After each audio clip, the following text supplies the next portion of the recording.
Kinda Funny Tim, Nick, Kevin, Andy, Blessing. Best friends win.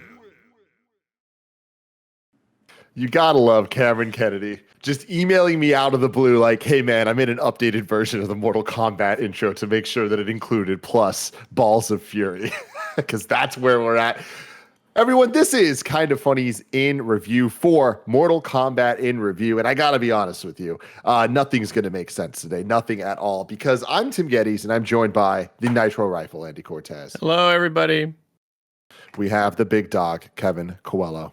Nick's madness is great. You know what I mean? Like, it just works sometimes. We have the new face of video games, Blessing, Adeoye Jr. What a movie. What a fantastic movie this is. I'm so glad we did this. That's where we're starting. Oh, Okay. I'm starting there. This movie is a masterpiece. And I think the man is muted right now, but we do have Nick Scarpino. Okie dokie, artichoke. Is the first line Christopher Walken says in this movie. He comes out and he goes, okie dokie, artichoke. Sorry that it took you so long to get here. Oh, God. I love it so. I love everything he does in this movie. I just want to spend time with the man, Tim. Is that so much to ask? It is not so much to ask, Nick, because this is Kind of Funny's Mortal Kombat plus Balls of Fury in review. We are ranking and reviewing all of the Mortal Kombat theatrically released movies and Balls of Fury for some godforsaken reason, because Nick made the observation that one of the actors from the first Mortal Kombat is also in this movie in a For about 2 minutes. Semi-similar role. For I about was 2 confused. fucking minutes, this motherfucker dies immediately, and I go, this is why we're watching this movie. This is why. Andy, it was such But a he fun plays the ride, same though. character. It was He such plays a the fun exact ride. same character. He He does the does. same face and everything, and it's amazing. This is Kind of Funny's in review, where each and every week we rank and review 2 different movie franchises. Right now we're doing Mortal Kombat in review, and because Mortal Kombat 2021 got delayed a week, we're sliding Balls of Fury in here. we will be doing Mortal Kombat 2021 next week, in addition to continuing Pixar in review with Cars. You can get the show on youtube.com/kindoffunny or roosterteeth.com. If you want to listen to it, search your favorite podcast service for Kind of Funny in review, and we'll be right there for you. If you want to get the show ad-free and watch live as we record it, you can go to patreon.com/kindoffunny, just like our Patreon producers, the nanobiologist and Tom Bach, have done. Thank you both very, very much. Today we're brought to you by BetterHelp and Babbel. But there's no time to talk about that right now. We got to get into this. Balls of Fury has a runtime of 1 hour and 30 minutes. It was released on August 29th, 2007. It was directed by Robert Ben Garant. This is his directorial debut. But he wrote a bunch of movies you guys are probably familiar with, including The Pacifier, Herbie Fully Loaded, Night at the Museum, and the Baywatch movie. But most importantly, he is also the co-creator of Reno 911. Kev, can Hell you please yeah. bring this picture up? Yeah, that was clear. Hold on. Switch. What a catalog. Yep. The director of this movie is the guy on the right from Reno. Well, Oh. the guy left is Thomas Lennon, the guy that plays Carl Wolfschlag in this, who also wrote the movie. I read their book on writing, which so when you read people's screenwriting books, like they always talk about the craft. No, Thomas Lennon wrote it. Yeah, I think they actually wrote it together. It was written. Like, they had a Yes, script. yes. Are you joking? Mostly Andy, as a I can't vehicle. tell. Come on. This movie sucks, dude. I fucking hate this How? movie. How? Hey, This movie's this movie so This movie's bad. fantastic. This movie is This movie hilarious. feels like a fucking game jam for movies, where they said, we have a weekend to make a movie. Let's just try to make a movie. It's like none of the humor's funny, dude. The only funny moment is like when Christopher Walken's just talking. When does, like, Walken the- is talking, like the- it's amazing. Andy, did you not laugh your ass off when he goes, and then just walks away from him? That's all he said. I don't even know if I remember. Great. I'll get to it. Moving on, though, this movie had a box office return of 41.1 million and a budget of just a bunch of question marks. I have no trace of budget for this movie. I spent 5 minutes looking and I couldn't find it. So Can't Lord imagine they knows. spent more than like 20 mil. But this has actually a decent like cast in it, a is crazy. surprisingly decent cast that I'm like, it kind of offends me that some of these people would say yes to be part of this movie, come on, Aisha this Tyler. is But the more surprising thing is normally when I look up trivia for movies, I have like a plethora of things to choose from for random facts. I have never seen the IMDb trivia page so barren. Yeah, There was probably two 4. pieces of trivia, neither of them interesting enough to bring up. The Wikipedia did have something that I like, which is a tie-in game for Balls of Fury was released for the Wii and Nintendo DS. The storyline involves an underground ping pong competition based on the film. The DS version came out in September, with the Wii version coming out later. Please tell me Both it had motion versions controls. take advantage of motion controls to play ping pong fucking go. and were not well received. The Wii version was It is what panned it by is. critics, while the DS version received better, but still not good reviews. The DS version got a 6.5 from IGN, but the Wii version got a 1.2. A 1.2 Really? out of 10. Becoming one of the lowest reviewed video games IGN has ever Again, reviewed. it just proves to me that it's really hard to make a video game out of a movie, man. It's just really difficult to do that. Yeah. Yeah, exactly. So let's start with one Nick Scarpino. So the thing I like about this movie, obviously, aside from the fact that it's just pure shenanigans and silliness, is that it actually is a very not so subtle homage to Enter the Dragon as well, which I didn't bring up, but it is. So the plot line is ripped straight from that Bruce Lee movie, including a lot of smaller things that happen in that. You know, there's a part where Fang like tours him around that's exactly like straight from Enter the Dragon, except for Randy Daytona is the polar opposite character from Bruce Lee's character in Enter the Dragon. I like this movie because it's obviously does not take itself that seriously, and I think that based on the strength of the performances from like Thomas Lennon, and I'm a sucker for Dan Fogler. I love his physical comedy, and then also like James Hong and Christopher Walken backing it up, and pretty much everything George Lopez says in this got me laughing as well. I just always love dipping my toe back into this world. Blessing.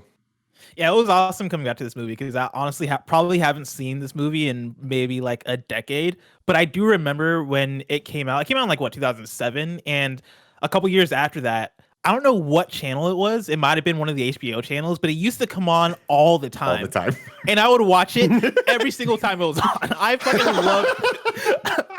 loved this movie when it originally came out back in the day. And so yeah, returning to it. It was an awesome experience because I totally forgot about so many of the actors and actresses that were in this thing. And so like once we got George Lopez, I was like, fuck, yeah, he's one of the main characters in this movie.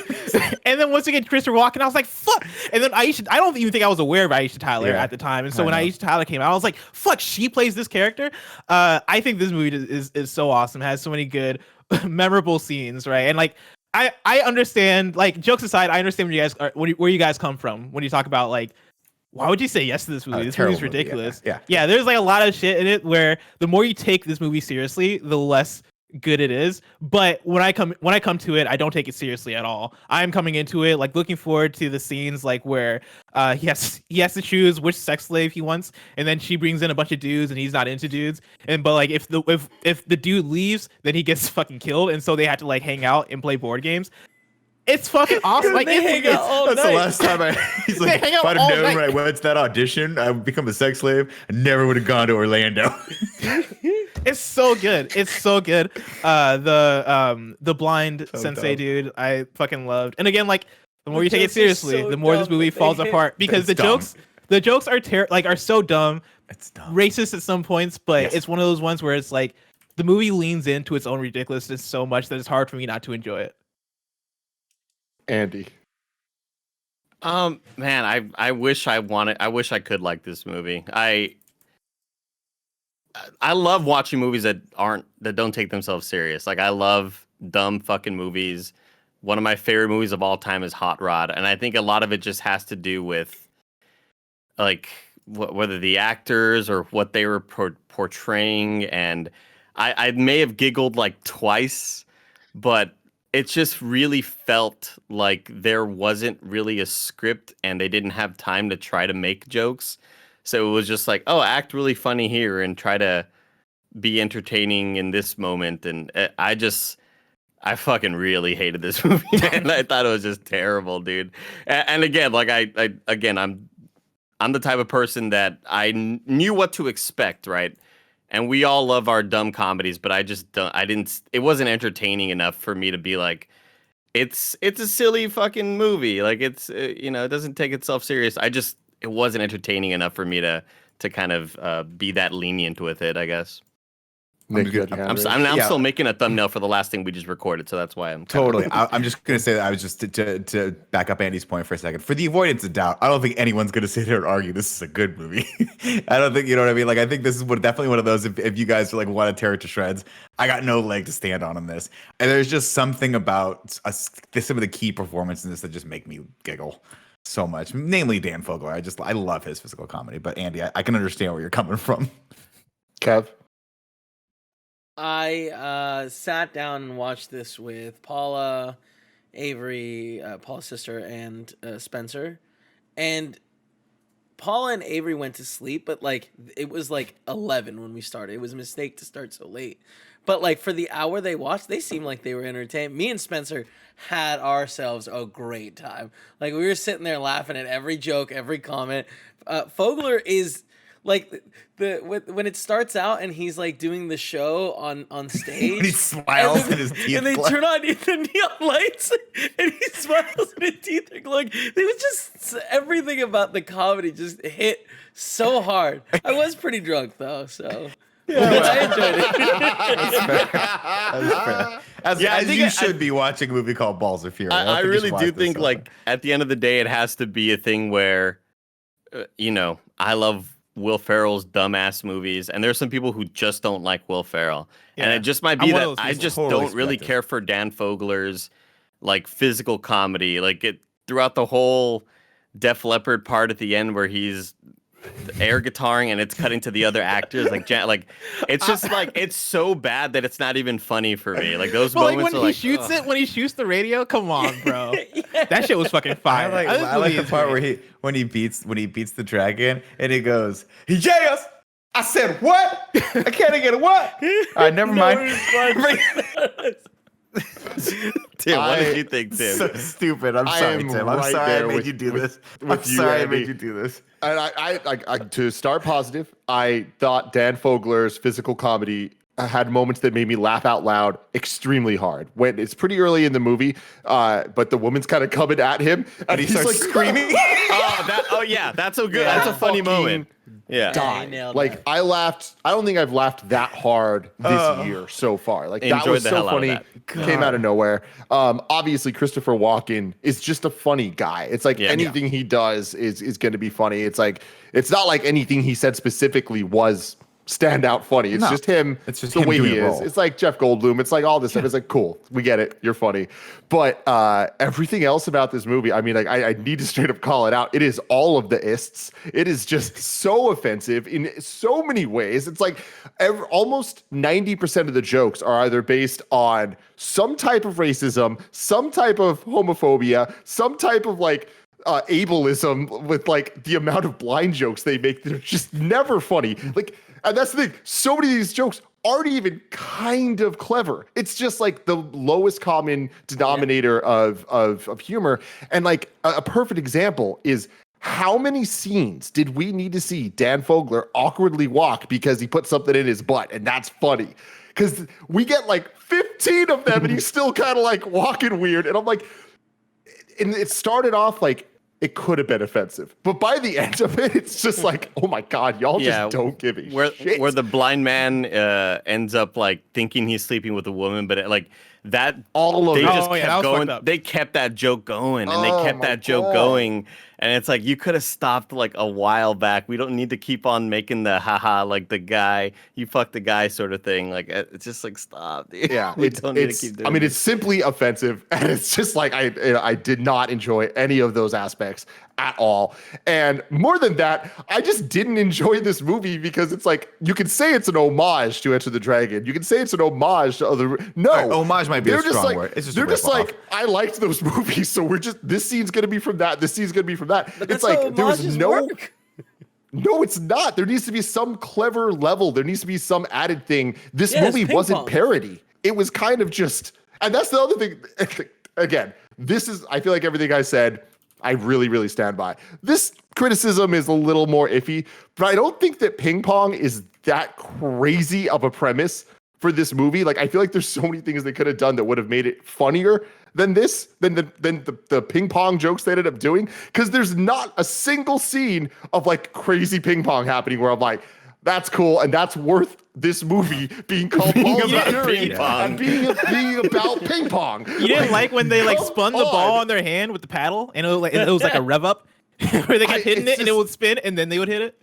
I mean, it's just fun. Like comparing this to a movie like Beer Fest, Dodgeball, like, all these things. It's like, again, not fantastic movies. Like movies, yeah, exactly. Like that have issues, and I'm sure are dated as well, and have a lot of the similar problems to what we just talked about.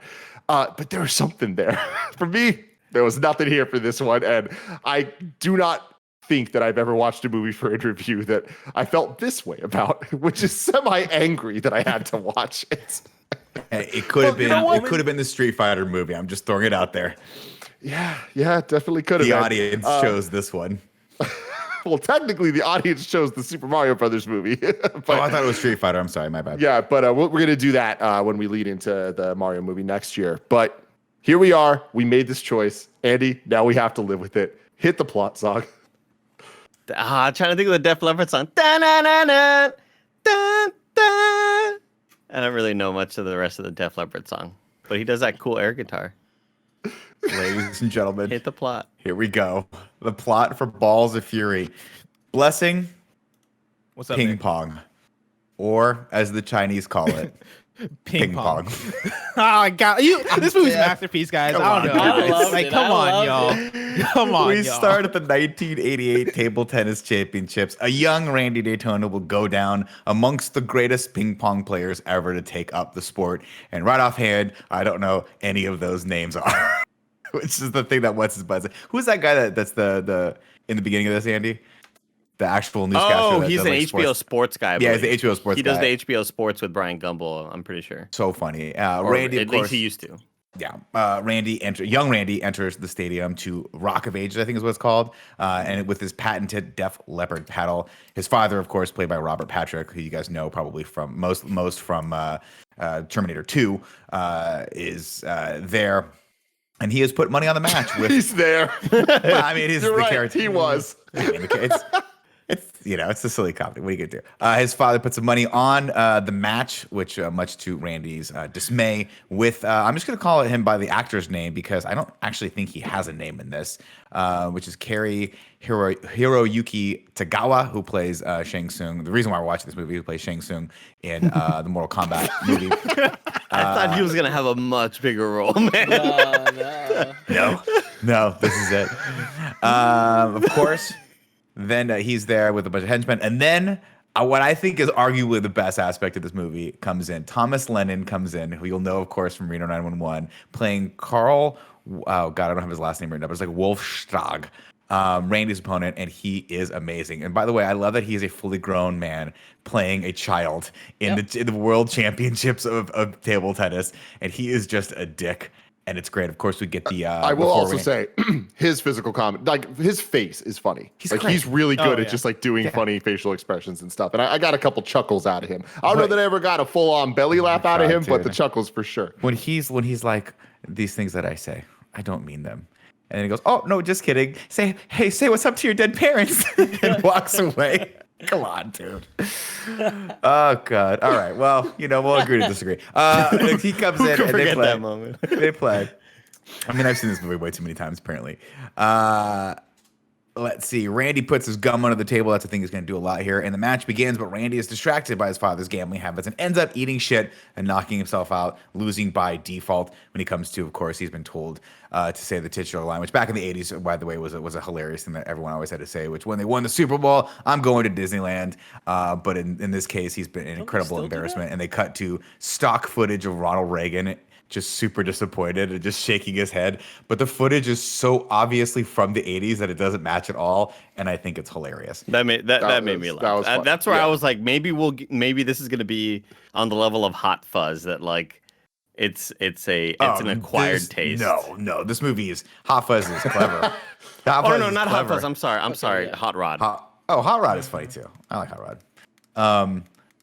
But then we get the triad boss Fang, who is shadowed in silhouette, or silhouetted in shadows rather, orders Randy's father executed because he doesn't have the money for the debt. And then one of the henchmen takes out a really, really big knife, and Robert Patrick screams, "Jesus!"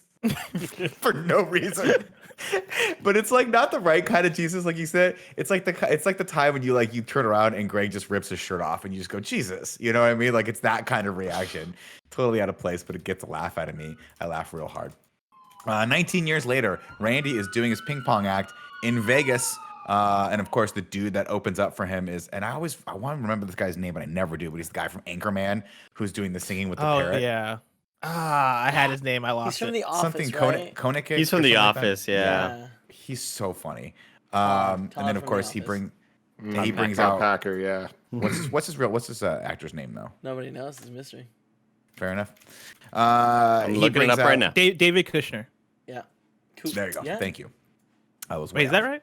Kochner? No. Cochran? No, Kochner? yeah. Kochner David or something Kochner. like that? Kochner. Yeah, Kochner, Kushner? that's what it is. Kochner. Of course, also there worth noting is Carrie Kenny, who, if you've watched Reno 911, is one of the main characters on that show as well. She plays the assistant, who he calls by the wrong name. She goes, "My name's Sarah. You've been calling me the wrong name for 5 years. It's okay." Of course, this is another. That's tough. That's tough. This is another one of those moments that I just can't stop laughing at. He starts bouncing the ball, like the guy gets up to go to the bathroom. He starts bouncing it off the guy's head, and he just goes, "Ah, stop!" Yeah. And then he has a heart attack. He has a heart attack. When, I love this movie. oh my god! And then when George Lopez got me walks too. in and he was like, "I'm sorry, I didn't know." I didn't know. How was I supposed to know the guy had a heart condition? It's so funny. I laughed so hard. God. Anyway, George Lopez comes in. He's an FBI agent, Agent Rodriguez, and he wants Randy to go after Mr. Feng, who is he's a ping pong fanatic, and every 5 years he brings the best of the best from around the world to wherever he's at for a high stakes tournament, and Randy is their ticket in. Of course, this is where we start getting the references basically to the plot of Enter the Dragon, which is exactly what happened there. But Randy is still haunted by the demons of his past, and he doesn't compete anymore. Maybe he never should have to begin with. Randy then goes to visit his father's grave, which is a scene you think is going to be touching until This you is realize funny. it's under a water park. And he's This like, was funny. so The not funny. being able No, to but- afford the extra numbers Yeah, was 'cause they really didn't that's a abbreviate the good numbers. like that's a good joke right there. Yep. I had to laugh with that. That was so funny. Of This course, was he great. realizes that his life is very, very sad and that he can't even afford a good place of burial for his father. The so he calls- apostrophes are cheaper. Yes, sorry, Bob. I couldn't afford it. They pay by the letter. By Also, the I way, forgot that's the how it actors. really works. You have to Oh, pay yeah. by the letter. Yeah. I forget the actor's name too, but he has a cameo in that as the groundskeeper, and he's in a bunch of stuff. I think he was in Down Periscope. Toby Huss? Toby That Huss sounds about is his right. name. And then off we go. I see he calls Agent Rodriguez and says, "I'm in," and off we go to the table tennis regionals and pancake breakfast. So Randy can win and hopefully get an invite to Feng's tournament. And his first match is Randy Daytona versus 4-time Western Conference champion, The Hammer, played by none other than Patton Oswalt, who is in this Great. movie for all of 3 minutes and has, Perfect. It's I keep perfect. saying You this is nailed my it. funniest part. This might be my favorite part of it. It starts off, he puts the gum under the table, he gets ready to go, and boom, Patton Oswalt immediately comes out of the door with the world's smallest trophy, and he lifts it up, and then he looks over and he goes, tastes good. And then just runs away. Wait, Nick, But I the want way you they to run know. away is I want fucking you to know, great. Nick. You're making this movie funnier. I know. Nick, No, it was a good This is how it is in reenacting my head when he does things like this. But what shout outs to the scene where they get in there and he goes, "I missed that smell," or something like that. And he goes, and "Oh, George the smell Lopez of is cigar." He's like, "Oh smell yeah, of like the competing yeah," and he's like, "No, goes, the "No." pancakes." cakes. It's really then- like pancakes. And then Patton Oswalt comes out and he can't rip through the He paper. can't rip through the thing. He has Yeah. to- That's Oh my not God, it's funny, like 10 guys. seconds. That is not funny. We're not laughing It at was that. funny. I'm It was I'm not funny. allowing it. I'm sitting there on my third cocktail, being like, "It's Yeah. fucking movie. It's fucking No, movie." the part where he licks the trophy though is just because here's the thing. Like obviously, to Andy's point, right? A lot of this is improv. A lot of it doesn't work. But the things that do work, you could totally tell were those magical moments where you're like, Patton, just do whatever you want with the trophy, and he just licks it and makes that sound. if I were directing this movie, I'd be like, we're done. We're done for the day. He nailed it. We don't need any more than this. That's definitely going in the trailer, which, if I'm not mistaken, was. Yeah, he Anyway. walked out and did the "Can you dig it?" Oh God, that's right. from the Warriors, yeah. but also kind of made more famous, I would say, more in a relevant way when Shaquille O'Neal did it when the Lakers won the championship. Like that was brought onto sort of the scene again, because the Warriors, it's an older movie, not everybody knows the Warriors. yeah, the that Warriors makes more popped sense, when yeah. a video game came out about it. Remember? That's when Oh we yeah, were the all Rockstar like, game. let's look this movie. And that's up. when I played that Yeah, game. Then I I've went never and heard watched of the this Warriors. basketball I thought thing. you were gonna say Booker T from the WWF/WWE because he had a thing where he was like I think his theme music was "Can you dig it, sucker?" Sucker. Yeah, Shaq did this thing. Shaq did this thing Ba-ba-ba-ba. where when they won the ring, he's in the streets and he's yelling this like they're having their parade or whatever. But it was at that moment that I thought, if this movie was made 4 years prior to this, John Heater from Napoleon Dynamite would have been in this movie too. Oh yeah.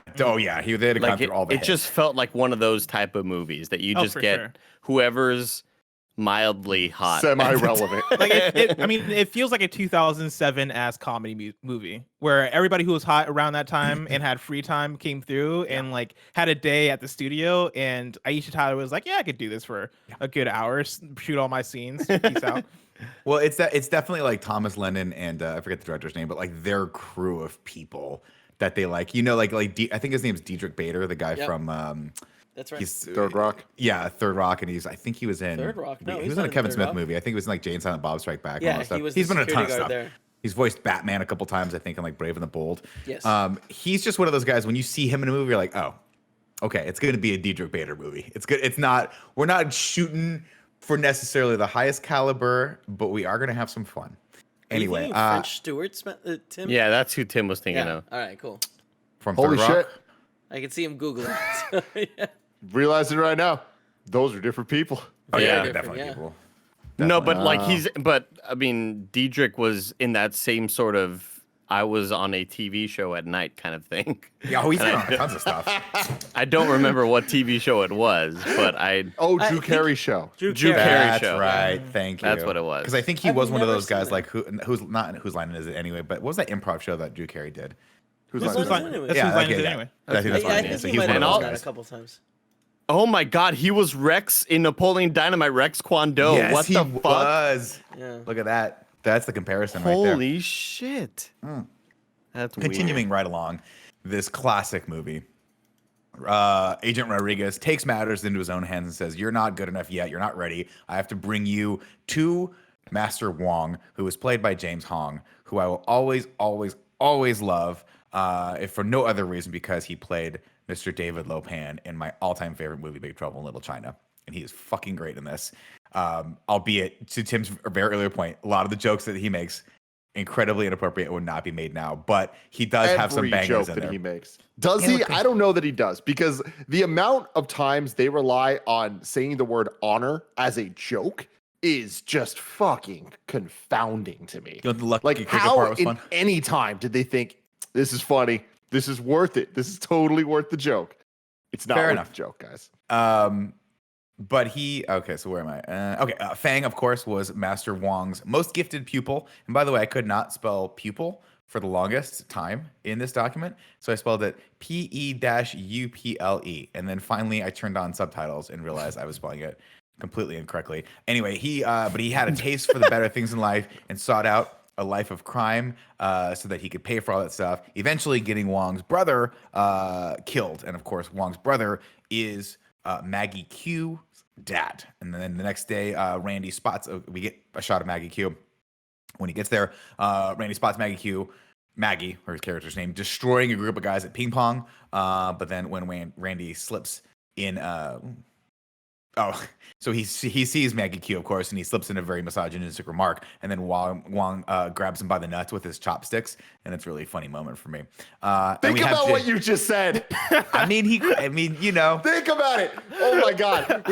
So he says a misogynistic remark, right? A sexist remark to this woman. And then they have the blind Asian man use chopsticks to grab him by the balls to solve the problem. Listen, Tim. You're making good points. He was eating. He was eating. You know what I mean? Like, what, I mean, he was eating. Yeah, it wasn't like he pulled him out of his pocket. He was eating noodles. It's thematic imagery. It's the balls of fury. Like that's where it all sort of. There it is. I do want to shout out. I did like the 1v5. The daughter, pong like, match. Yeah, killing these dudes in ping pong. I thought that was super cool. But also, like, why not just use her then? I feel like she's there. You know? I mean, that's a good point. That's a very good point. George Lopez definitely should have asked somebody else who's not really definitely You should have asked the little girl, maybe. Honestly, the dragon. The dragon? Yeah, the dragon. We'll get to her in a second. But speaking of, Can you wait, Andy? we get introduced to Jason Scott Lee here, who's playing a character, and he's the one that grabs Maggie's butt, and then she just beats the shit out of him, and then beats the crap out of a bunch of other people. And this is that part that Tim laughed out loud with, and I did as well, where Randy goes, "I'm going to help her," and then goes, and she doesn't know him because she's never met him before, so she just thinks he's another one of the guys trying to attack her, and so she starts like throwing punches at him, and or spinning the coat rack at him, and he's like, and he just starts screaming into the corner. It's so good. So fucking funny.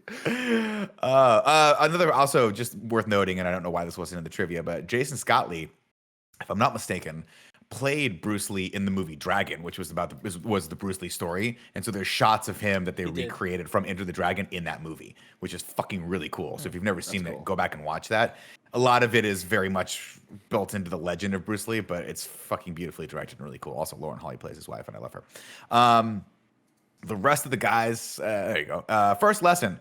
Wong makes Randy play with a wooden spoon. Randy's like, I can't do this, but Maggie can very easily and shows him up very easily. And then Wong presents Randy we get the scene where he presents him with his lucky cricket, which Randy immediately snatches from his hand, which is a little bit of a reference to Kung Fu, I believe. The original Kung Fu was like, if you could take the stone from my hand, then you'll be ready. And so he thinks that's what he's doing. So he grabs it and just accidentally squishes it. Yeah. He's like, did you just kill my lucky cricket? And he's like, oh, no.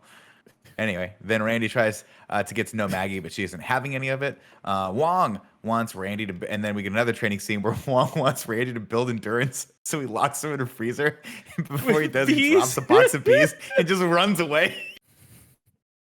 Like, and I laughed so hard at this for some reason. I don't know why.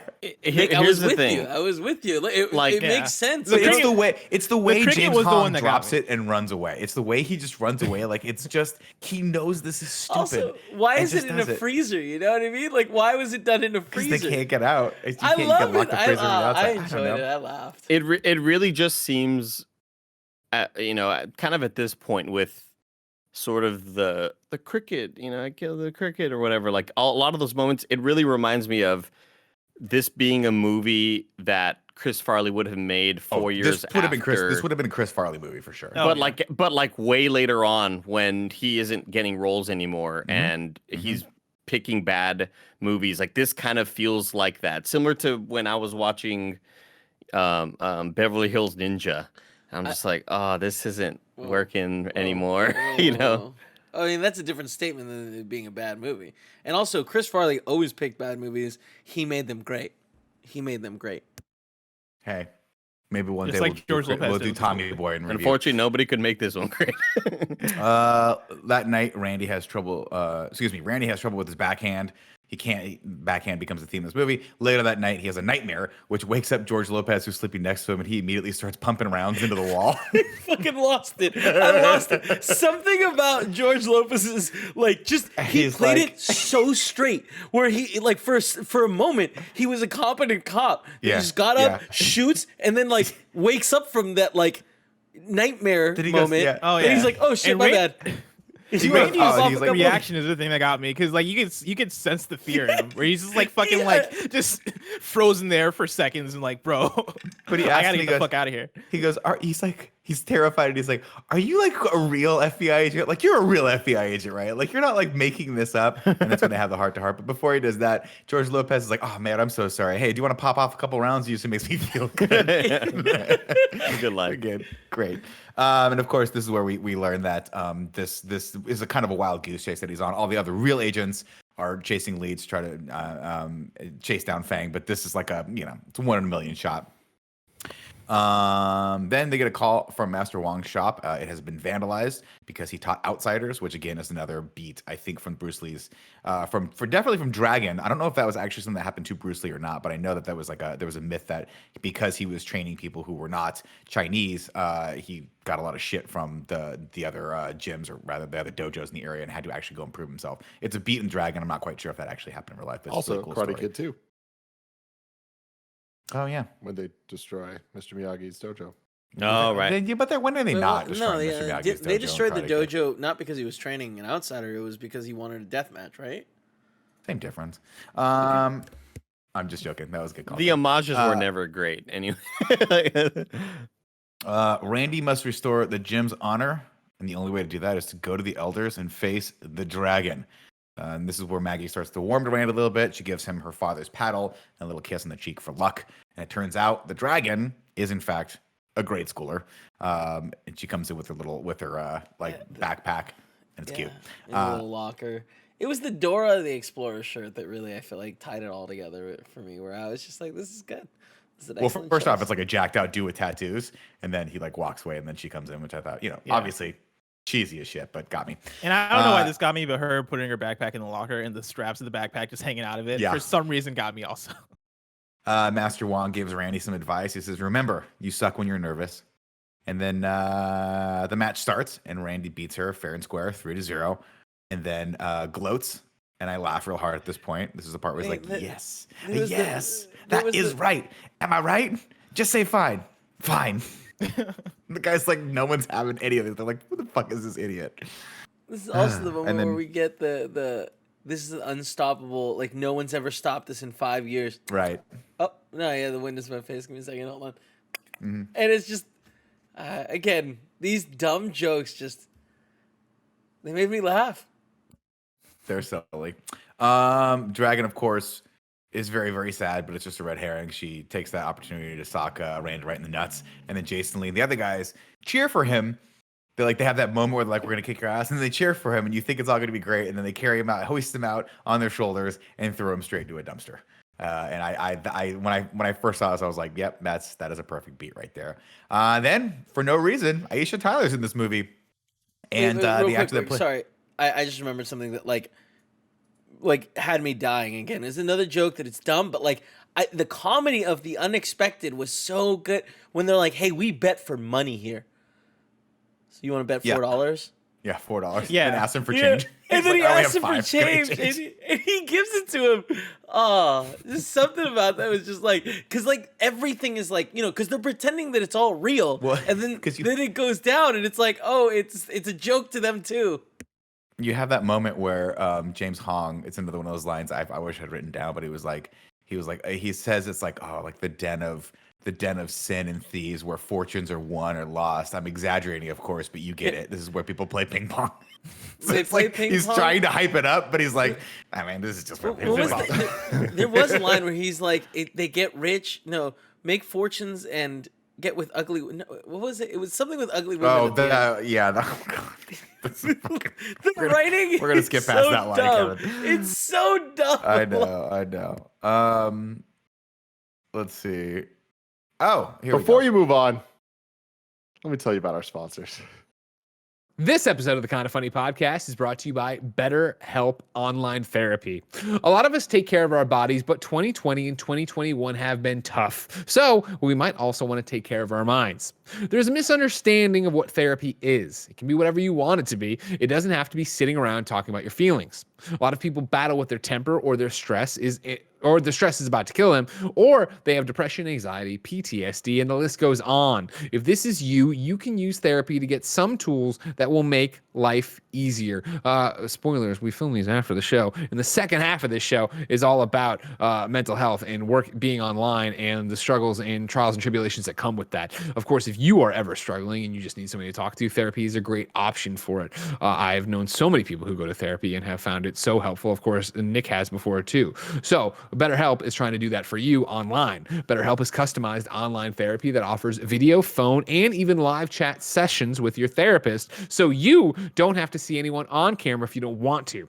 It's much more affordable than in-person therapy, and you can start communicating with your therapist in under 48 hours. Join the millions of people who are seeing what therapy is really about. It's always a good time to invest in yourself because you are your greatest asset. This podcast is sponsored by BetterHelp, and the Kind of Funny Morning Show listeners can get 10% off their first month at betterhelp.com/morning.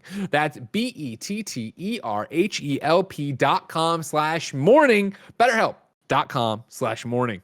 Our next sponsor, ladies and gentlemen, is Babbel. For most of us, learning a second language in high school or college wasn't exactly a high point of our academic careers. Hello, my name is Greg. I took French in high school and in college and immediately forgot everything after I took the tests to get the gen ed requirements I need. And I'm like, I'll never need to learn French again. And then I fell in love with and married a woman from Quebec. And her first language is French. And her family primarily speaks French. And it's a struggle. And I wish I had done more with it. But I've been using Babbel, ladies and gentlemen.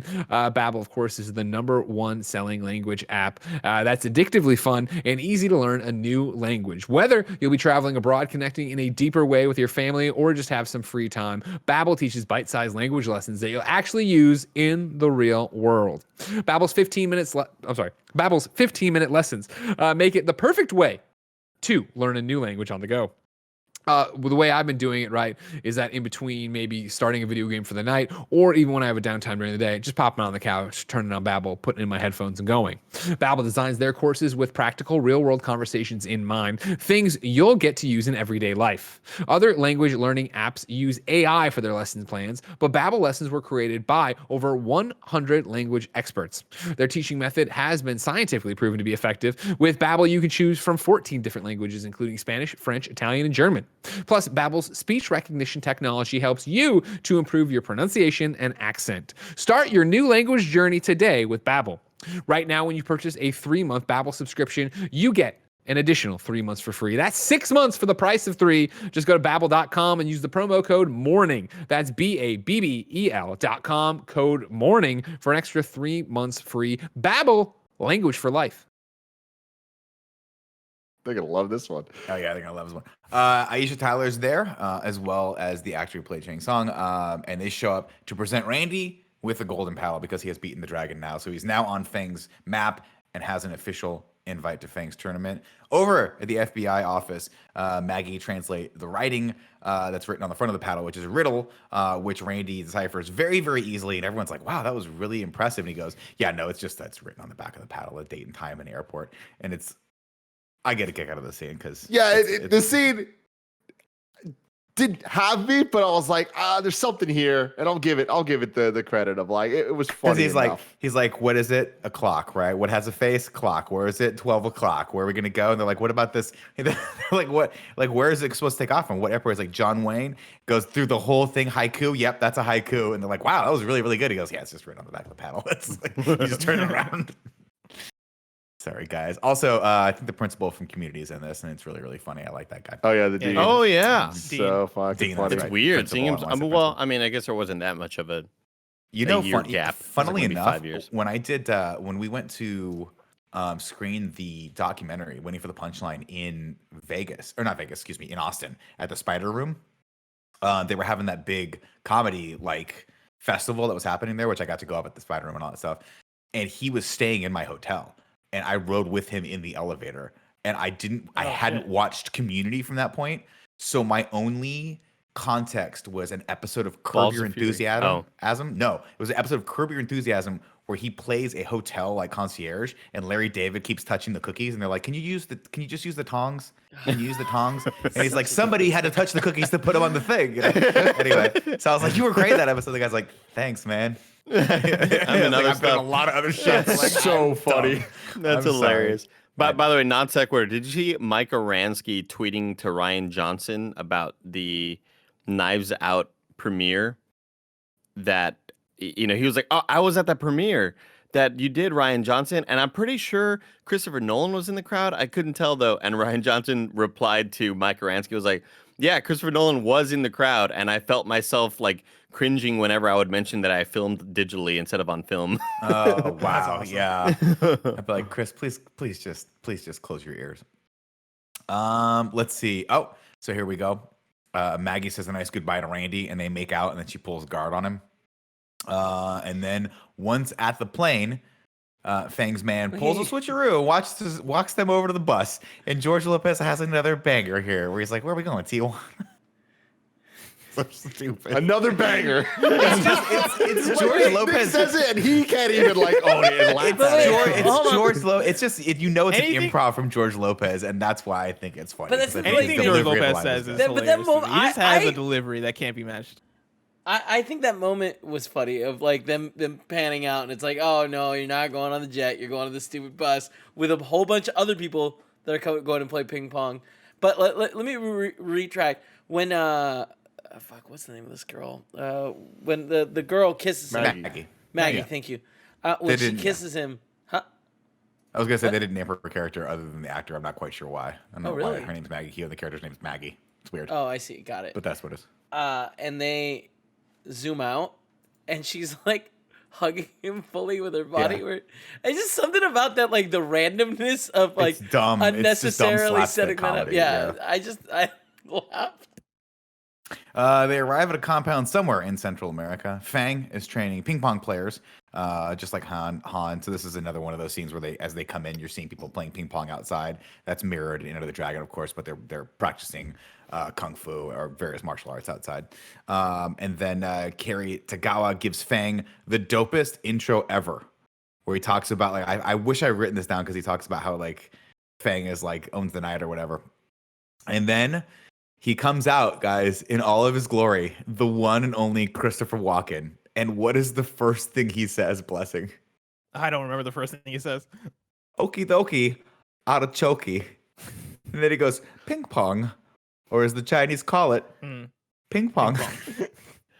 I'm so glad that they didn't try to do It's so dumb. like they didn't say, hey, try to act No. Asian or like try to act. like well, yeah, that too. You don't tell Christopher Walken what to do. They cast It's you. just you so cast much better because Christopher- he's him, you know? Yeah. Oh yeah. It's Totally. phenomenal. You cast Christopher Walken because you know this is exactly what he's going to do. You don't give him Yeah. direction. This director was not like, I'm going to direct you and you should be this character. They were just like, it's Christopher Walken. That's all you're going to get. And guess what? When I interviewed Dan Fogler, he was like, it was the best experience of my life because he could just got to hang out on set with Christopher Walken. And like occasionally Christopher would just say something to him on the side and he's like, what the fuck? Anyway, He also was we really then upset because he said that it hurt his career for many, many years. Christopher Walken. No, Dan. Oh, Dan Fogler. Oh Yeah, yeah, this this movie movie. did not. Yeah, it Yeah, didn't 'cause, do like, well. he was This saying was he supposed was to be like coming his off- breakout movie. Yeah, he was coming off Tony and like getting hit up by everyone. Yeah, he won. By the way, he had won a Tony for A show that he had created, right? I forget the show. No, his friend Spelling created Bee. it. Spelling Bee, yeah.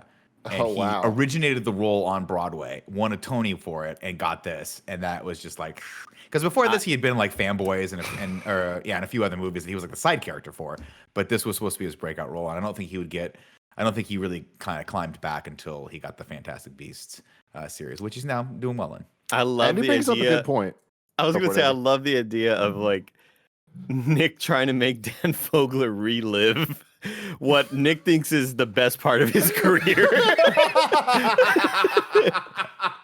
And him just being like, I hated it. If you watch back that interview I did with him on We Have Cool Friends, I spent predominantly maybe like 10 minutes of it out of the 40-minute interview talking about Balls of Fury. But really I good honestly, interview. The all jokes funniest thing aside, about this is we've talked on the Game Over Greggy show for years, and the amount of times Nick would randomly bring up like, I'd love to talk to Dan Fogler about Balls of Fury. Like, I've heard that probably 15 times at least. So like my expectations for this movie, again, to be clear, it's not like I was expecting a good movie at all, but like I expected more than what this is for how badly you wanted to talk to this man about this movie. again, it doesn't make any sense, and I'm not defending this movie in any way, shape, or form. I'm not saying this is a great movie. Nick. It's not a movie that's for everyone.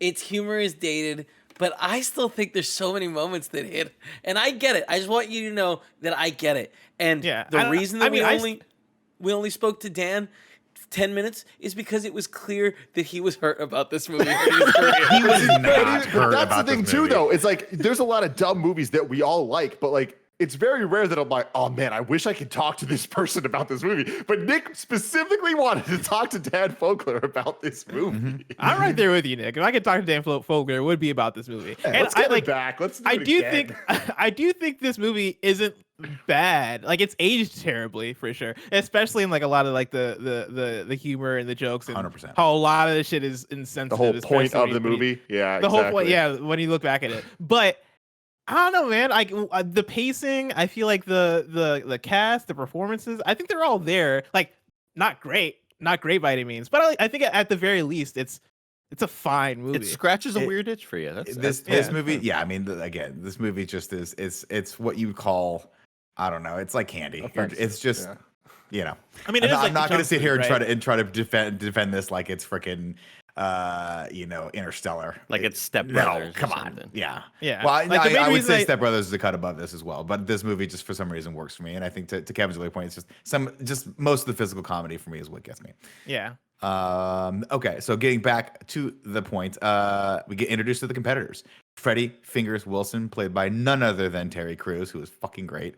We get Wedge McDonald, who I don't think comes back in the movie, and then Mr. Yukito Nagasaki, and then the one and only Carl Wolfstag.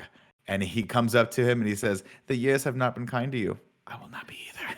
Wait, so the reveal that Carl is in this fight, like Fucking that great. didn't hit anyone because like that was a yeah, big moment I for mean, us. it's At this dumb. point, I had forgotten anything about the movie in the past, so it was like the first time watching it. and It's he been comes like out 20 years or whatever. Fuck. Well, the He's only just- I know he has not aged a bit, but the only big missed opportunity is they didn't bring back the hammer. I was always expecting when I first watched this that Patton Oswalt's character would come back too, but he was probably like, "Dude, I'll give you 1 hour. That's all I can give you. And they I'll be used in your it movie perfectly. for like 2 seconds." No, Yeah, but then also that line of like the years have not been kind and neither will I.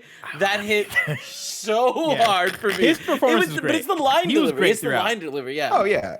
All of his lines, like later on when he snatches his necklace, spits on it after doing the whole thing of like, you know, like you're one of the best players I know. Yeah. All this shit. Takes his necklace, like, spits on it, and then I forget what he says after that, but he basically insults him after that and walks away. He says, "Say what's up to your dead parents," or Yes, something that's like what that, it and is. walks away. It's so Yeah. fucked up.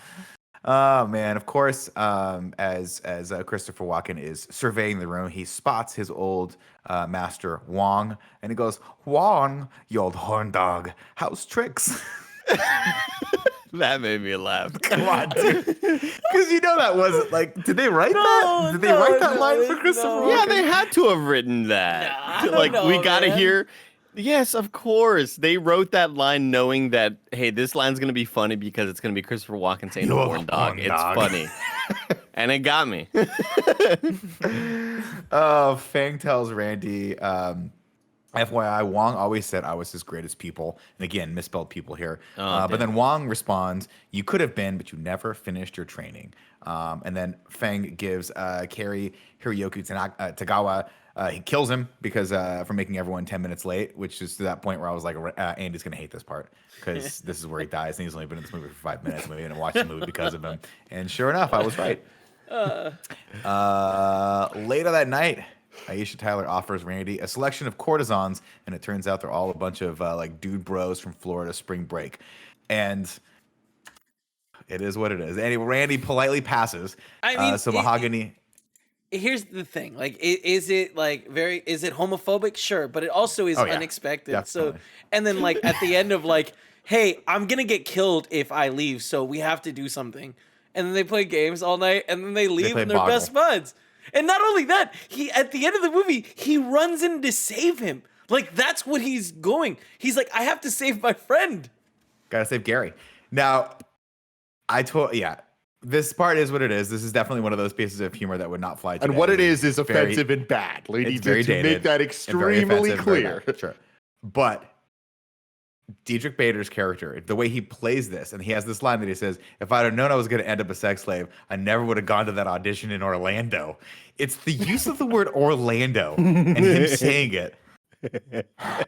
God damn it. It gets me. I'm sorry. No, Anyway, yeah, they're like but Tim Dillon was all right. again, yeah, this isn't good. but it just feels like the takes that they used on so many of the moments were not the best. No, it's like the best what we takes. got. Like it's all that yeah, worked. Yeah, it just seems like there had to have been something better to make this joke worth it. But then they kept on kind of pushing it, and it's just like, oh man. But there was somebody else in the group of prostitutes that wasn't just Diedrich Bader. There's somebody else that There's looked another guy in there that's recognizable. familiar. Yeah. Yeah, I couldn't freaking like place his face, but I know he's been in something. Doesn't he podcast with Kevin Smith?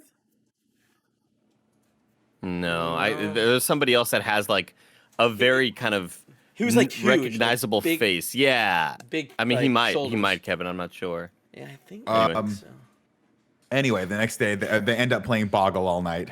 And I like their chemistry That between the sounded two. like Where a he's challenge. like, he was like, that sounded like a challenge. He's like, all right. All right. Start playing Boggle. Of course, the next day we get the joke that Master Wong got busy that night with one of the, and they just don't want to tell him that. And this part is very, very, very much gay panic and homophobic, and it's very bad, and they should not have put this in this movie. The game starts the next day with the flurry of drums, to which Christopher Walken dances. And it's another one of my favorite parts of the movie. He's just like, pow, pow, pow. You know, like he's just like, no one else is in the room. He's just chewing up fucking scenery. It's great. The guy's name that I was thinking of is Brandon Molale. He's 6'4". Oh, I was wrong. Oh, he played the awful New York Jets quarterback in Mr. Deeds. If you remember the scene where the quarterback wants a bigger contract, and Adam Sandler's like, just let him go. Like he plays that guy. He's also in Dodgeball, which is the movie that I kept on remembering. Oh, this scene's gonna come up right. Like, oh, it's in Dodgeball. Fuck, I was hoping. Blazer. Oh, Literally, as I walked in, my wife was like, "Hey, have fun talking about Dodgeball." I was like, "Nope, that's the other one. That's the other bad one." Yeah. Let's see. The game starts with the flurries of drums. Yeah, Fang tells the competitors the game will be single elimination and sudden death. And first up, it's Freddy versus Randy. Everyone laughs at Randy for doing for going to Disneyland line, all that stuff, and then Terry Crews walks like a robot, and it's fucking awesome. I love it. It is pretty fucking awesome. Yeah, it's awesome.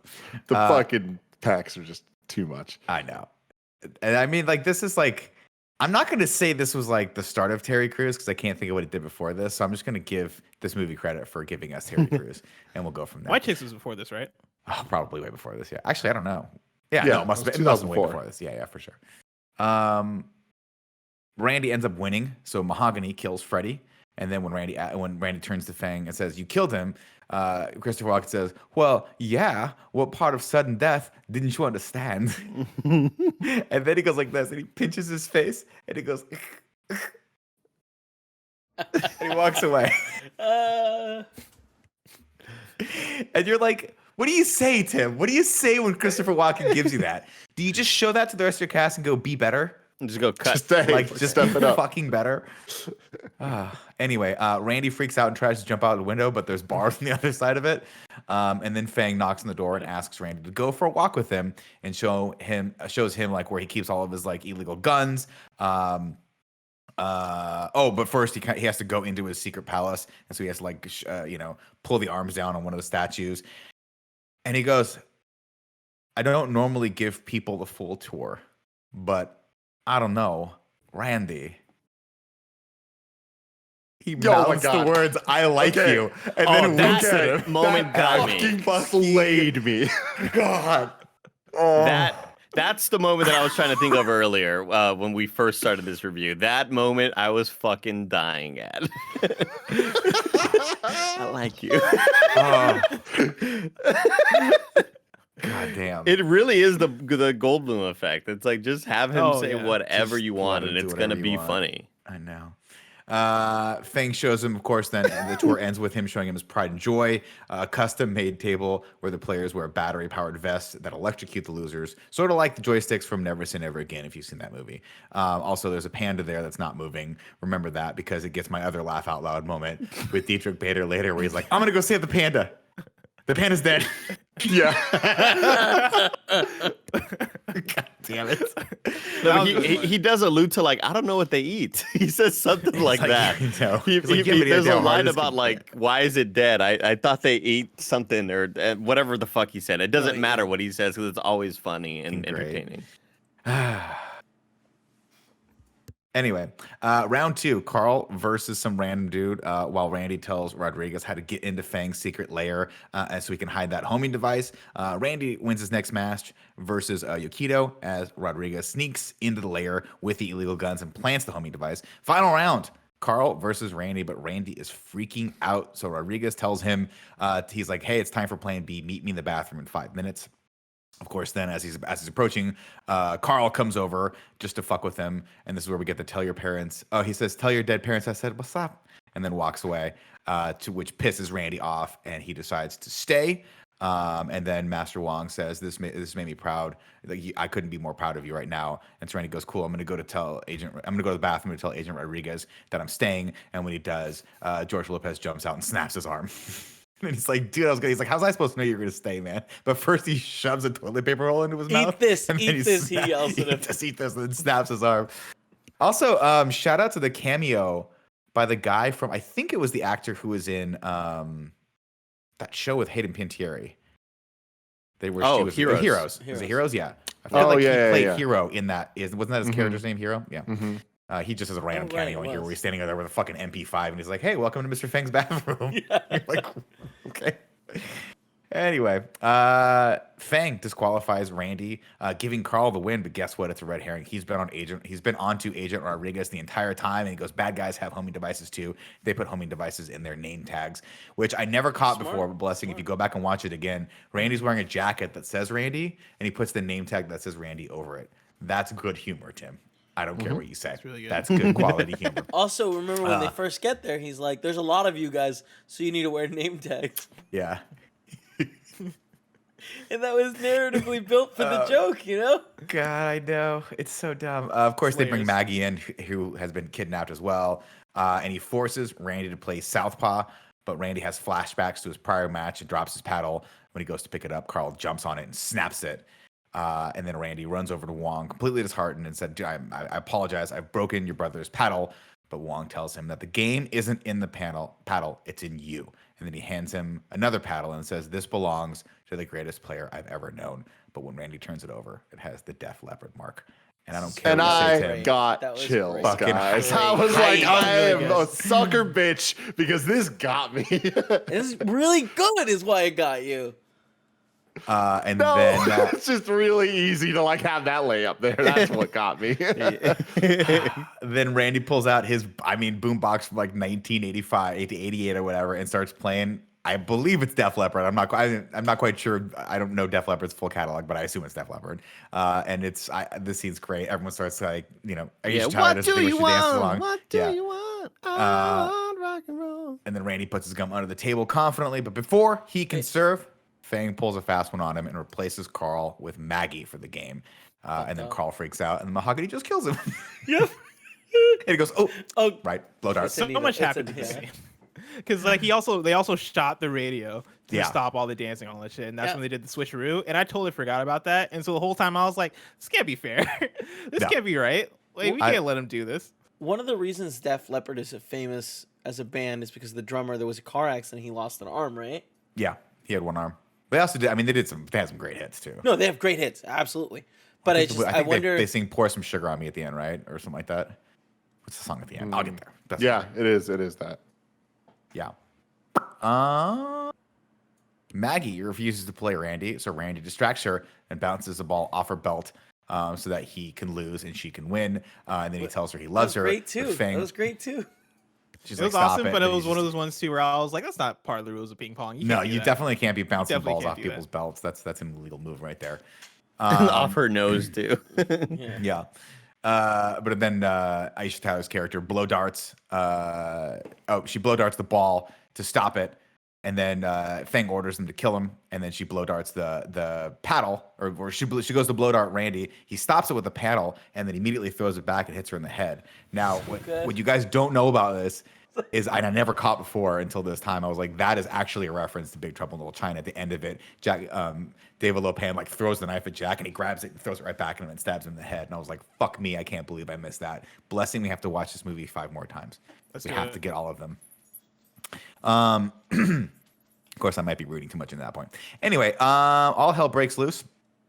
And backup arrives because apparently they snuck 2 of those things, the homing devices. They hooped both of those things to the thing, which was why Agent Rodriguez was walking funny too. So Randy heads down to the prison to free Gary and the guys, but Fang catches him on the way. And Randy tells him, if you kill me, you'll never know. We're never going to know who Wong's best pupil is. We happen to know I spelled pupil correctly here because this is where I turned the subtitles on. To which Wong replies, for the record, I think we can all assume that it is Randy. All right. Fang and Randy strap into the table, and off we go. Randy uses one of his first turns to trigger the self-destruct button when then he gets shocked, but the table doesn't know the game is over. Christopher Walken says if we stop playing, it will kill us. Randy tells everyone to get to the boat, but Gary tells Randy, I'm going to go save the panda, and then runs off, and then immediately runs back in the opposite direction and says, the panda's dead. Oh man, that was really it's not the line. It's just that DJ, the way he says it as he's running back is fucking perfect. I'm gonna go save the panda. It's good timing. The panda's dead.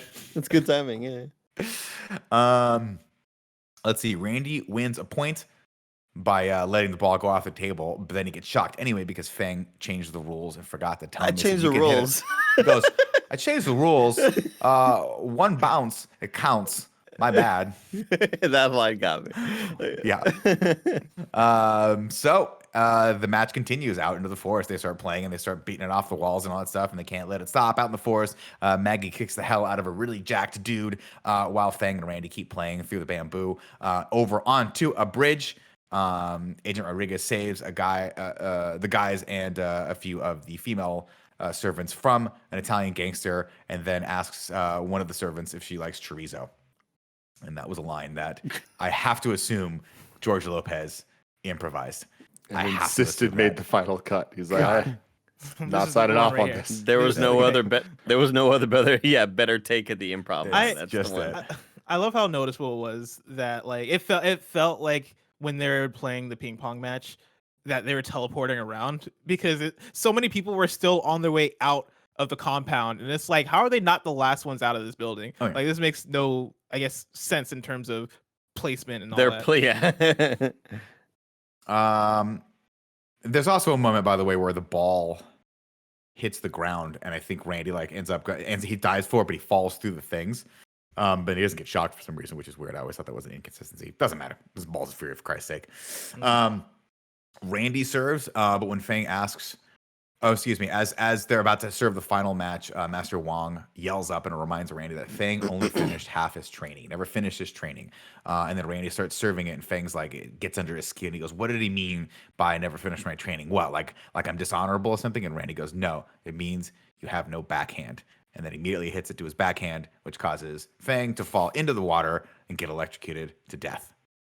2 months later, the gym finally reopens. It has been rebuilt, and Maggie gives Agent Rodriguez some table tennis lessons, and he wears a Thin Lizzy shirt and quotes Scarface a lot. And again, I say for the jury, I'm pretty sure this was all George Lopez. I don't know that they would just be like, hey, we're gonna write some Scarface into this, but everything he says gets a giggle out of me, so whatever. This is a really weird question, but do you all remember watching late at night? It would be like after Girls Gone Wild commercials, or maybe even during and between. There was this sort of shock TV paid programming for like a movie that was just like really gory and violent, and this was like maybe mid to late 90s. You know what channel? It was just like, I don't know, like on E, most likely, or Comedy Central, one of those, you know. But for some reason, I'll always relate to George Lopez saying, say hello to my little friend. Like that line, because that was such a prominent scene in the previews where he's doing the Scarface stuff earlier with the gun or whatever. And that sequence will always remind me of like it just puts you in a place in time. And I just for some reason am teleported back in time when we were getting to that eventual shootout towards the end. And I remember, oh yeah, that trailer really focused and showcased George Lopez doing the Scarface thing for whatever reason. It's just a weird thought, man. It's just a weird I'm fucking thought. kind of there with you. Like for some reason, George Lopez saying that does put me in the early 2000s, and I think I think part of it is I did have a friend growing up that was super into Scarface, and it was weird because we were both kids. He was like fucking 12 years old, loving Scarface, and it didn't make sense. He let me borrow his PS2 Scarface game that was basically Grand Theft Auto Vice City, but a weird spinoff or a weird clone. But yeah, no, George Lopez saying all that shit. I'll definitely invoke that. But then also the George Lopez show. Like I kind of had I had those feelings throughout this movie just because I watched that show so much on Nick at Night in the mid 2000s. Hell yeah, so. dude. Then we basically get the roundup. Randy gives Master Wong a present to thank him for all of his hard work, and Master Wong just shakes the shit out of it. And of course, it's a new Lucky Cricket. And he's like, well, you know what? I'll keep the box. It'll bring my change a lot of honor. And then Jason Scott Lee and the Dragon come over to congratulate Randy for the new school and wish him luck. And the Dragon kicks him in the nuts yet one more time, and they run away, laugh at him. And then Master Wong tells him that a true ping pong player must always be aware of his surroundings, and then falls down an elevator shaft. The end. Oh no, it's not the end, Tim. The whole cast is going to sing karaoke, Pour Some Sugar on Me.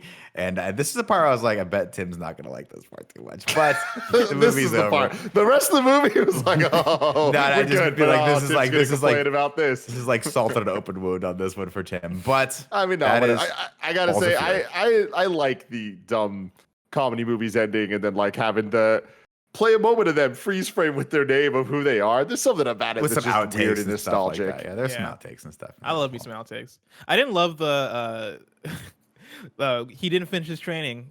Oh, let's just end of the training backhand. He just bats the ball the other way and he misses it. I was like, okay, that feels rushed in a way. I'm going to tell you this right now. When I was in college at UC Irvine, they opened the new rec center, which apparently the students before paid for, which is why my tuition was so expensive.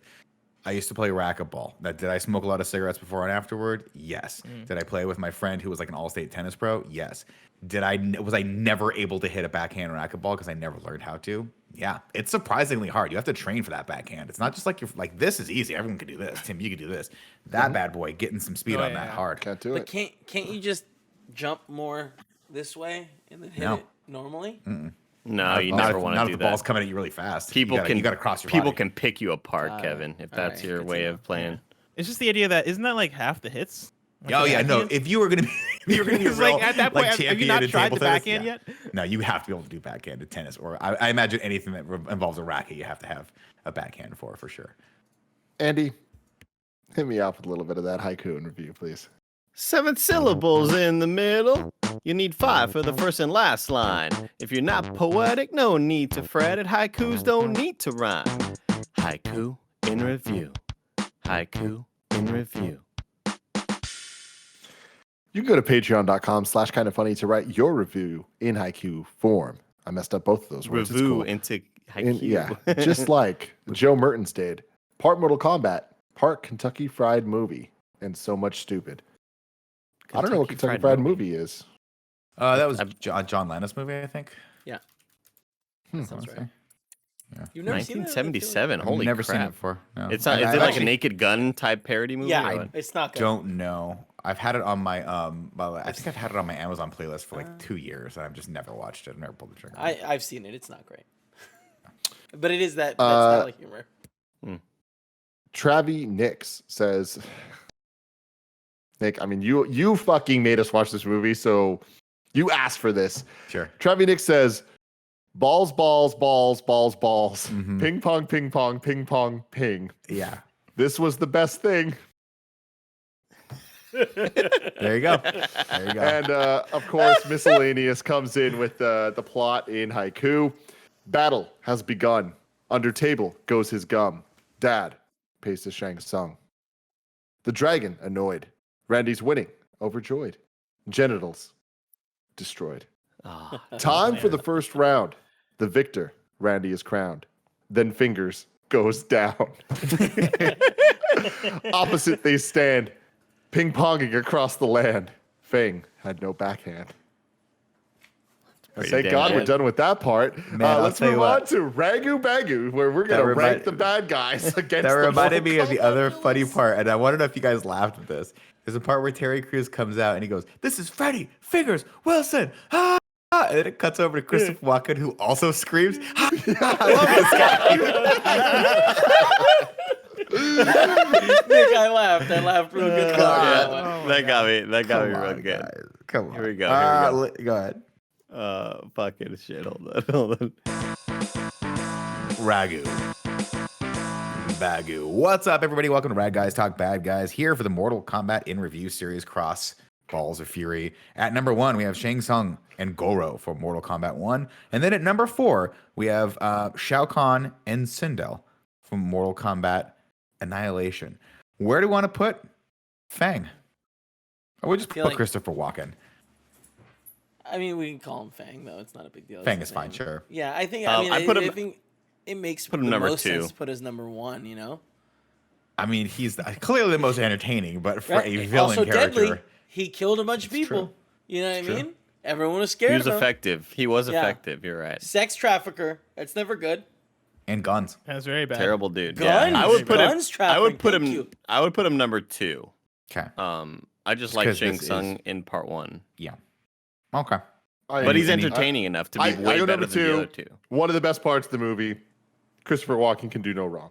Yeah. But- Wait, okay. hold on a second. No, not okay. Hold on.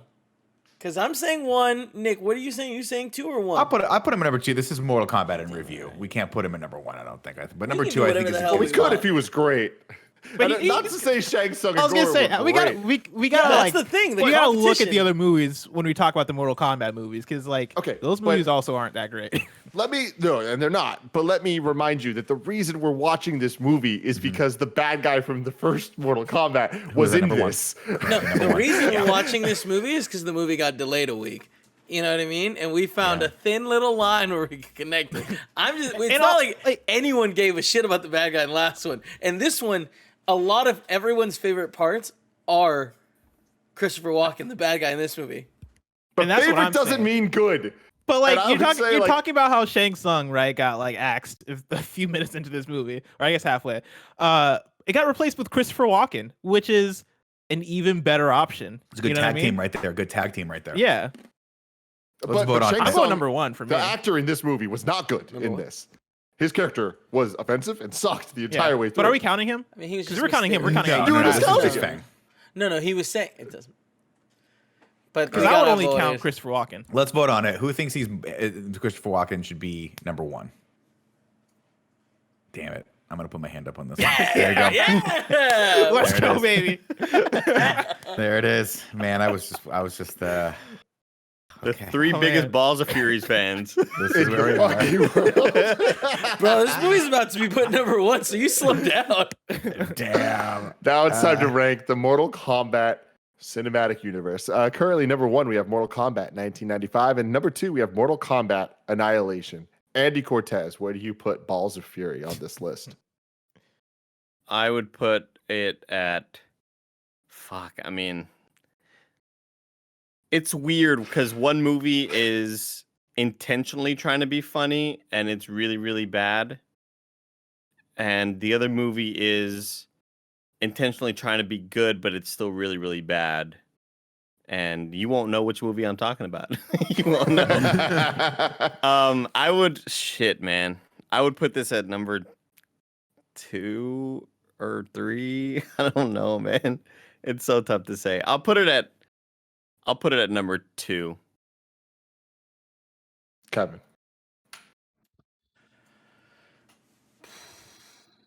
This is tricky. Because Mortal Kombat definitely surprised me at how much I enjoyed it, but so did this. Honestly, I would put this at number 1. Blessing. Here's the thing. Don't go for the meme. Don't go I'm for not. the meme. I'm not. Go with your heart, tough. Bless. Go with your heart. It's tough because I think naturally I probably did have a more both of these movies for me were very entertaining to watch. Though I see the flaws in Balls of Fury now that we've laid it all out there. There's a lot there that could be better. Now that we've had a nuanced discussion, I can see the negatives. Now that we've broken it down across a 2-hour podcast, I see where some of the shortcomings are. But I also keep thinking about Mortal Kombat and how that movie also had so many shortcomings, but it did have some high highs. I'm gonna say number 2. I'm gonna put Balls of Fury at number 2. I'm just saying, what was one of the high? Here's the thing: Nick is gonna vote. Nick is gonna vote the way Tim wants. So you like it's gonna lose. So you should just vote whatever you feel in your heart. Yeah, I mean, I still feel Mortal Kombat though in my heart. I think the reason is it's just Good, when we're talking about Mortal Kombat in review, I wouldn't feel right putting Balls of Fury there. But then also, I think Mortal Kombat. I just had such a good time with it when we watched it a few weeks ago. Here's the thing. You do get the fan moments. You do get the fun homages. You do get the fucking scene where they're trying to show off how dope Sub-Zero is, and so you have the guy come out and does all the fucking airboxing moves, and it's fucking dope as fuck. And then he fights Sub-Zero. It's not dope as fuck. Oh, it was dope as fuck to me. Damn it, I believe it. Damn it. And so yeah, I gotta put Balls of Fury number 2. Nick. So I mean, I have to. The way I'm looking at this is we are comparing this against and as a Mortal Kombat movie, and of course, in that way, it fails. So I cannot, in good conscience, put it at number 1. I would put it at number 2. The only reason I would not put it under Annihilation is half a movie at best, and I can't, in good conscience, put that movie in. We can't rank that higher. We can't reward that level of poor filmmaking.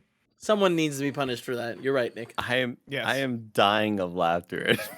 Like, After talking about it, I could see why the shortcomings.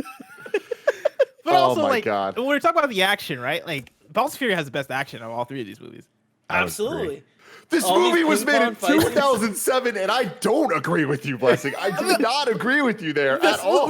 Think about the CGI. Think about Raiden turning into thunder and how it looked like After Effects that I made, and I barely use After Effects. Remember the sky. This movie didn't have that. Hey man, the ping pongs in this movie, the balls themselves. That's all they had. Did you ever even know? But also, like, did you see the flaws of it? I mean, it was perfect, dude. They're playing in the forest. They're playing on the bridge. You can't even tell they're not hitting the balls. I felt like they didn't go for it too much in the way that in some ways the Mortal Kombat movie felt like it bit off more than it could chew. Though I do appreciate Tim's critique that he made early on, where you were talking about how the ping pong I don't think ever reached max potential. Like, I felt like there should have been scenes where that felt like Shaolin soccer-ish, where in the middle of a ping pong game, the ping pong ball freezes. Wait, you get I mean, a nice pan. Wait, no, hold on. We didn't even talk about it. It's funny. Yeah, that happens a bunch we of get this. that shot twice, and the way they do it is everyone just freezes. And they pan the camera around. The fact that we didn't talk about that is absurd because it is so dumb. hilarious. Hilarious. Oh man, It didn't strike me as could dope not today as disagree it did more. 10 years ago. It's derivative as shit. It's Derivative? not But additive. Tim, I There's mean, not like, the derivative? cleverness To defend of the movie's not choreography. trying to be anything that's not derivative. It's a dumb slapstick comedy movie, and But, I mean, I don't think it you need needs to an add action something sequence for in the middle of comedy. it. No, Well, but you the whole don't. point of it, like even at the end where Carl, you They want to just see them took a face off. plot and made it racist. Like, and that's the comedy. Like, you need to add something that's not just that, or else it's just racist. I mean, And they made it I would, ableist. I mean, yes, to They did recognize multiple that things to it, is what I'm saying. there's a lot of very, very bad stuff in this movie, but that's not the stuff that I think is funny. I think a lot of the performances and like the actual slapstickiness of like the physical comedy is funny, and I think on that regard they actually succeeded. Yeah. But to your point of wanting more action in this, I don't need any more ping pong in a movie about ping. I don't need this, right? I don't need. It's not I'm about not saying that. you guys are misunderstanding what I'm saying. I'm not saying I need more action. I'm saying the action that is in this that they did have is weird and just derivative and just taking other things and just doing it straight. They're not adding anything. I don't think nothing. they're doing it. I mean, I would They're disagree. taking I Enter the disagree, Dragon. yeah. They're They are taking not comedy doing it movies. straight at all. I mean, the Yeah. fact of the matter is, even the end joke of the fact that like you have the rivalry and you're expecting to see that match, and then Fang Right. just kills Carl. That's basically a nod to the audience. Like, yeah, we don't care about the ping pong in this. It's just an excuse for us to attempt comedy. And again, to your point, Tim, I'm not saying that they don't fail categorically in a lot of areas, but there are some things in this that give you some laugh out loud moments. So.